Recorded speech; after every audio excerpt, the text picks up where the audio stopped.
Tovino Thomas తాజాగా Telugu media ముందుకు వచ్చాడు. తన కొత్త చిత్రం ఏఆర్ఎం విడుదలకు సిద్ధంగా ఉంది. సెప్టెంబర్ 13న ఈ చిత్రం థియేటర్లోకి రాబోతుంది. ఈ క్రమంలో టోవినో థామస్ తెలుగు ఆడియన్స్ కు తన సినిమాని పరిచయం చేసేందుకు చిత్ర విశేషాలను చెప్పేందుకు వచ్చాడు.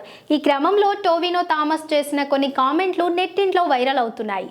ఈ చిత్రంలో కృతి శెట్టి హీరోయిన్ గా నటించిన సంగతి తెలిసిందే. అసలే కృతి శెట్టి ఐరన్ లెగ్ గా ముద్ర వేయించుకుంది. ఉప్పెన తర్వాత ఇంతవరకు ఆమెకు ఒక్క హిట్ కూడా రాలేదు. కృతి శెట్టి స్టార్ అవుతుందని, ఆమె బుల్లెట్ పాట అంటే మా ఇంట్లో అందరికీ ఇష్టమని టోవినో థామస్ అన్నాడు. మరి కృతి శెట్టి బ్యాడ్ లక్ ఈ మూవీతో అయినా పోతుందా?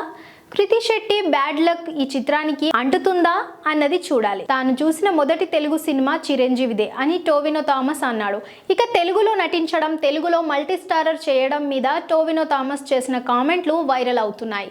తాను ఇప్పుడు టాలీవుడ్ లో నటించలేనని, మళ్ళీ మల్టీ స్టారర్ చేయలేనని అన్నాడు.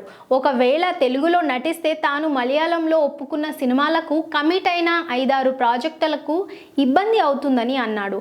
ఒకవేళ తాను ఇక్కడ మల్టీ స్టారర్ నటిస్తే మాలీవుడ్ లో కెరీర్ ఎండ్ అవుతుందని, అక్కడ 1-2 షెడ్యూల్లో సినిమాను పూర్తి చేస్తామని చెప్పుకొచ్చారు. అంటే తెలుగులో మేకర్లు ఏళ్లకు ఏళ్లు సినిమాను చేస్తూ ఉంటారని, అంత టైం వేచించలేనని టోవినో థామస్ కౌంటర్ వేసినట్లుగా ఉంది. దీంతో Tovino Thomas కామెంట్లపై Telugu cine lovers మండిపడుతున్నారు.